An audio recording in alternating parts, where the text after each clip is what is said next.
네, 강프로입니다. 자, 오늘 HLB 1.8% 상승해서 마감이 됐습니다. 그쵸? 자, 근데 아직까지도 걱정하시는 분들이 있을 것 같아요. 지난 목요일 날, 하락폭이 꽤 나왔죠. 한 12%대 하락이 나오면서, 그쵸? 이제 끝이 아닌가, 그쵸? 엘도속이 아닌가, 이렇게 생각하시는 분들이 있을 것 같은데요. 지금은 상황이 완전히 다릅니다.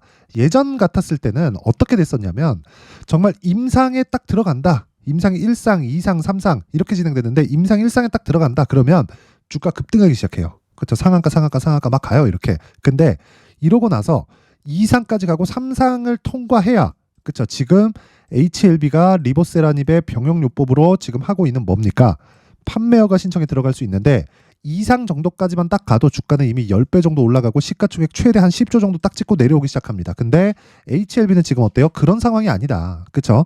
이제 실적의 전환기 그리고 한국에서 처음으로 신약 개발에 성공해서 판매까지 진행되는 첫 번째 약이 될 수도 있습니다. 기술을 판 게 아니라 기술은 즉 라이센스는 HLB에서 가지고 있고 그리고 판매에 나서기 위한 그 첫 번째 단계를 밟아가고 있다. 개인적으로 진양곤 회장 진짜 대단하다고 생각을 합니다. 자, 그런데 여러 가지 이야기들이 있어요. 뭐 지금 증자한다, 뭐 한다, 뭐 그런 이야기들이 있는데 그런 부분보다 더 중요하게 보셔야 될 건 진짜 한 가지 내용이에요. 그게 뭐냐면요. 주가가 올라가는 데는 가격이 먼저 반영한다. 그러면 가격 뒤에 반영하는 건 뭐겠어요? 실적. 근데 주식 투자에서 뭐라 그래요? 야, 주가는 원래 실적을 따라가. 그게 아니라는 거예요. 자, 그러면 제가 이거 하나 보여드릴게요. 에코프로. 에코프로 23년도에 얼마나 많이 올랐나요? 10만 원부터 150만 원까지 올랐어요. 에코프로를 가지고 성장주가 아니다. 물론 여기서는 의견이 분분합니다. 비싸다, 뭐 아직도 싸다, 뭐 미래가치 뭐 어느 정도를 반영한 거냐 의견이 분분해요. 근데 15배가 올라간 건 확실하고요. 전기차 시대가 오면서 양극재 부분이 부족한 건 너무 당연해요. 너무 당연하다. 근데 제가 이걸 이야기를 드리고 싶은 거예요.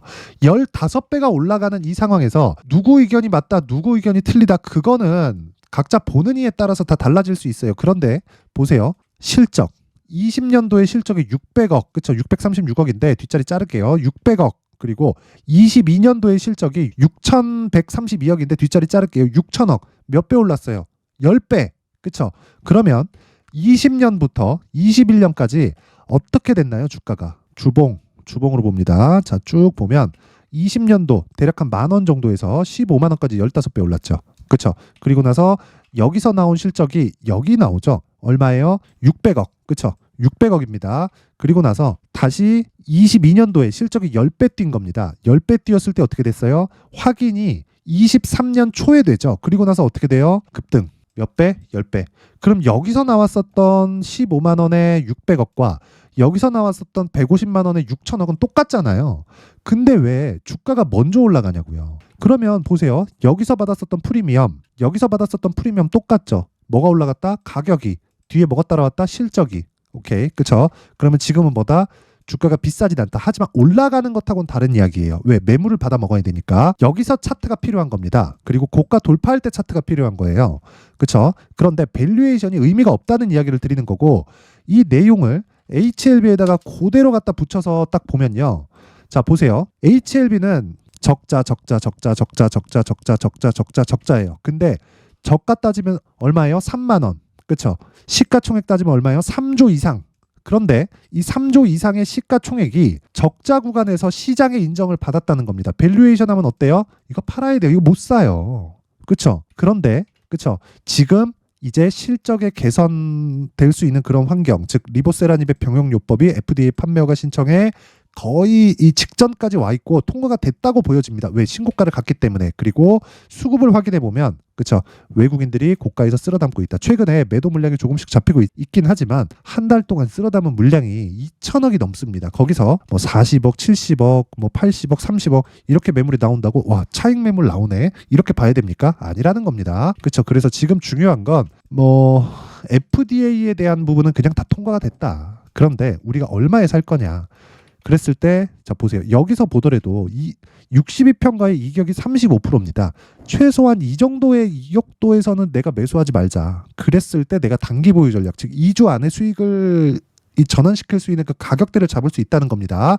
자, 그래서 그 가격대에 대해서 제가 이야기를 드리기 전에 연초가 됐기 때문에 제가 신년 이벤트를 진행합니다. 그래서 소통방에 대해서 안내 말씀을 드리고 갈 텐데, 자, 소통방 지금 500분 정도 함께하고 있고요. 여기서 1000분까지 제가 선착순으로 입장 인원을 늘리겠습니다. 특징점 두 가지. 첫 번째는 무료, 두 번째는 신고가 매매만 진행한다. HLB 뭐예요? 신고가 종목이다. 그래서 제가 집중하고 있는 거고, 지금 바이오 쪽의 움직임은 굉장히 좋습니다. 그런데 바이오 쪽만 신고가 종목이 아니죠. 다른 종목들의 신고가 종목들이 어떻게 진행되는지, 그쵸? 그 내용에 대해서 제가 확인을 해보고 가겠습니다. 자, 내용 한번 보시면 1월 9일 가온칩스 DTNCR로 이렇게 진행됐죠. 그쵸? 정확하게 8시 56분 그리고 시가 9시 이걸 매매 못한다? 자, 시장가 매수 그냥 시가에 때려 사라는 거예요. 그쵸? 어떤 식으로 됐는지 한번 보겠습니다.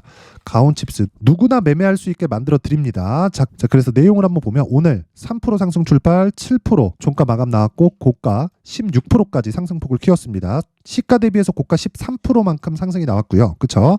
종가 기준에서 3% 정도 하락해서 끝났다. 즉 3% 수익권에서 끝났지만 고가 대비해서는 하락했다는 이야기입니다.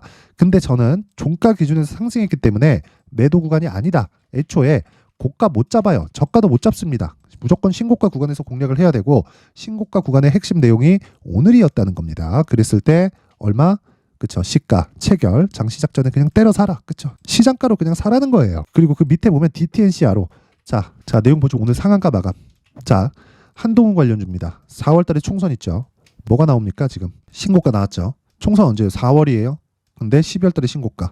그리고 나서 매물 소화 과정을 거쳤고 점상으로 날아가서 전 이때는 못 샀어요. 근데 여기가 2차 시세로 볼 수도 있고 1차 시세로도 볼 수 있는데 어차피 저는 하락하면 팝니다. 그렇죠? 하락하면 팔기 때문에 내일 시가에 뭐 갭 뜬다고 팔거나 그러지 않아요.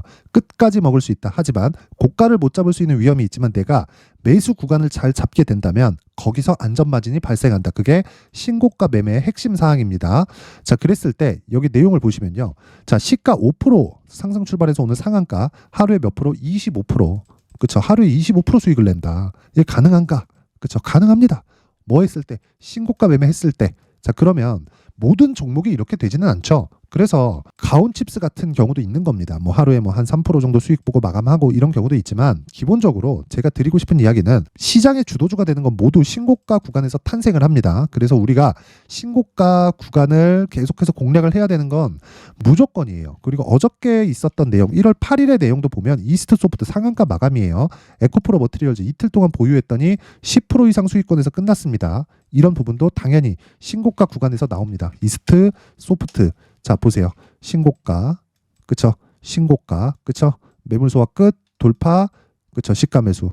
바로 하루에 15% 수익. 자, 내가 진짜 주도주를 한번 해보고 싶다. 그쵸? 24년에는 내 주식 계좌를 한번 바꿔보고 싶다 하시는 분들은요. 소통방으로 들어오세요. 무료로 진행을 하는데, 자, 저는 채널 성장이 목적입니다. 그래서 구독과 좋아요 부탁드리고요. 상단에 있는 전화번호로 참여. 자, 참여라고 문자를 보내주시면 제가 그 번호로 소통방 입장 링크를 제가 순차적으로 공유를 해드리도록 하겠습니다. 자, 그리고 연초 이벤트 하나 더 나갑니다. 자, 제가 신고가에 대해서 계속 강조를 드렸기 때문에 그쵸? 앞으로 어떤 종목, 즉 신고가 종목이 어떻게 진행이 되는지 그 종목을 추적할 수 있게 제가 계속해서 종목 추적을 하는 내용에 대해서 파악할 수 있게 그쵸? 신고가 검색기를 제가 함께 준비를 해놨고요. 여기서 나오는 종목들 뭐 이스트, 소프트, 에코프로, 머티리얼즈 이런 종목들을 어떤 식으로 공략을 해서 이렇게 매매를 할 수 있는지 그쵸? 그 수익 모델을 어떻게 짜 가야 되는지 그 내용에 대해서도 함께 내용 준비를 해놨으니까 이것도 구독과 좋아요 부탁드리고요.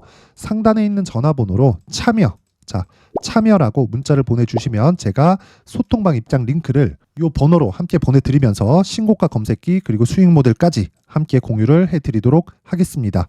자, 다시 HLB로 돌아와서 보겠습니다. 자, 내용 한번 보면 며칠 동안 반등이 나왔다. 한 3일 정도 반등이 나왔는데 약간 흔들릴 수 있어요. 그런데 22평 올라온다. 62평도 올라온다. 횡보하는 구간 조금 있을 수 있어요. 우리는 이 구간에 적극적으로 이용을 해야 된다. 관련된 종목들 움직임 볼게요.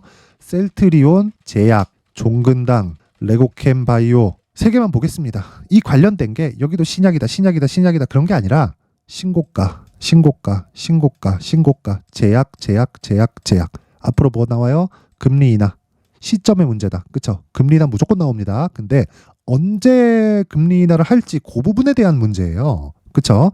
그 부분이 100% 해결되는 문제이기 때문에 우리가 뭐 이걸 가지고 고민할 필요가 없다. 단지 가격대에 대해서 어느 정도까지 잡아갈 건지 그 부분이 중요한 겁니다. 그래서 제약주 포트폴리오를 어떻게 짜야 되는지, 그리고 그 중에서 대장주인 HLB의 가격 전략을 어떻게 가져가야 되는지 그 부분에 대해서는 제가 여기 HLB의 가격 그리고 단기 보유 전략을 함께 준비를 해왔으니까, 그쵸? 이 내용은요 20페이지에 걸쳐서 제가 준비를 해놨는데, 영상에서 이 내용을 제가 다 이야기를 드리려면 거의 정말 한 3시간 이상 정도는 제가 얘기를 계속해야 됩니다. 그래서 편집 시간도 너무 오래 걸리고 해서 이렇게 내용 준비를 해온 거니까, 이 내용도요 구독과 좋아요 부탁드리고요.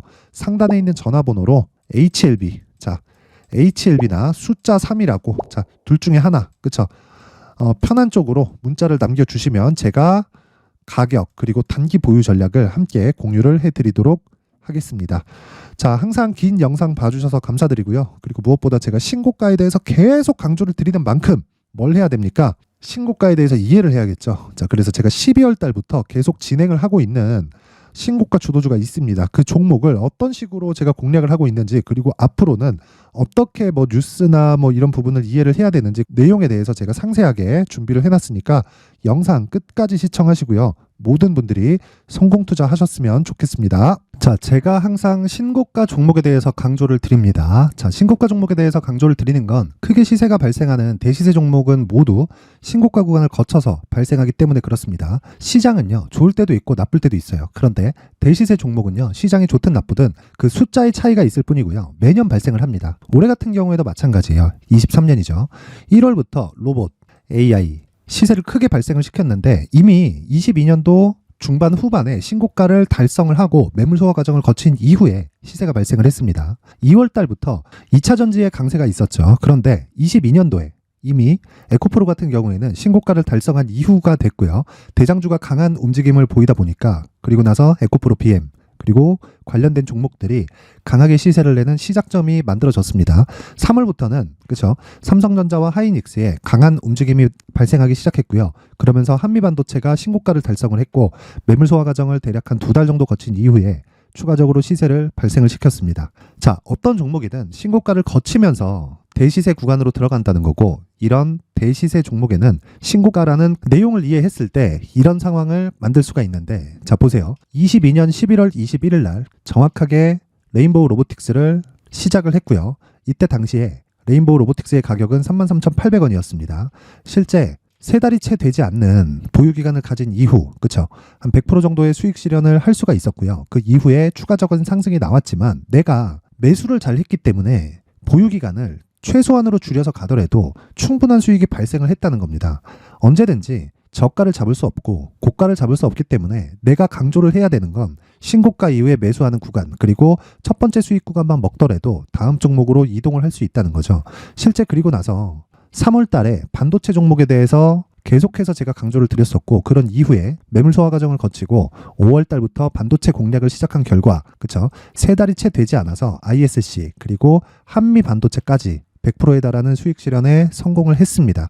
그래서 계속해서 강조를 드리는 거예요. 시장은요, 좋을 때도 있고 나쁠 때도 있어요. 그런데 대시세 종목은 숫자의 차이가 있을 뿐이고요. 매년 발생을 한다는 거고 분기별로 나오게 됩니다. 물론 이런 종목을 모두 다 잡을 수는 없지만 지금 같은 경우에는요, 2가지 내용으로 구분이 가능합니다. 첫 번째, AI 반도체 쪽으로 들어가야 되고요. 그리고 또 한 가지, 내년 4월에 있을 총선 테마가 지금부터 준비되어 있어야 된다는 거죠. 물론 이 두 종목 모두 신고가 종목에 있는 종목을 공략해야 되기 때문에 신고가 구간에서 매매를 해야 된다는 건 어떤 상황에서든 불변의 진리라고 보시면 됩니다. 자, 그래서 제가 AI 반도체 관련된 종목들은 강프로의 소통방에서 같이 공개를 하도록 하겠고요. 4월 달에 있을 총선을 대비한 대시세 종목은요, 이렇게 준비를 해왔습니다. 자, 내용을 한번 보시면, 그쵸? 큰 폭의 하락을 거친 이후에 장기간 횡보 구간을 거쳤고, 그리고 최근에 들어서 신고가를 만들어냈죠. 이후에 추가적으로 상승이 나오는 구간을 만들기 위해서 눌림목 구간에 있는 그런 상황이고요.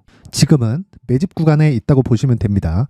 자, 장기간 매집이 중요한가, 단기간 매집이 중요한가 이런 부분에 대해서는 모두 무시하셔도 되고 무엇보다 신고가를 갔다는 것 자체 그리고 변하지 않는 총선 스케줄을 본다면요. 지금부터 내용을 준비를 하셔야 되고 매집 구간으로 계속해서 삼고 있어야 됩니다. 자, 지금부터 물량을 잘 모아 가시면 정말 크게 수익은 낼 수 있는 매매를 할 수 있다라고 이야기를 드릴 수 있기 때문에 이 종목이 어떤 종목인지 잘 받아가서 결과적으로 큰 수익을 볼 수 있는 이런 매매를 해보고 싶어 하시는 분들이 계시면요. 구독과 좋아요 부탁드리고요. 그리고 상단에 제 전화번호 확인해서 대시세라고 문자 보내주시면 되고요. 대시세라고 문자 보내주시는 분들에 한해서만 제가 어렵게 찾아놓은 이 종목을 모든 분들에게 다 공유를 해드리도록 하겠습니다. 내년 총선은 바뀌지 않은 스케줄이기 때문에 이 종목 꼭 받아가서 모든 분들이 큰 수익 내셨으면 좋겠습니다.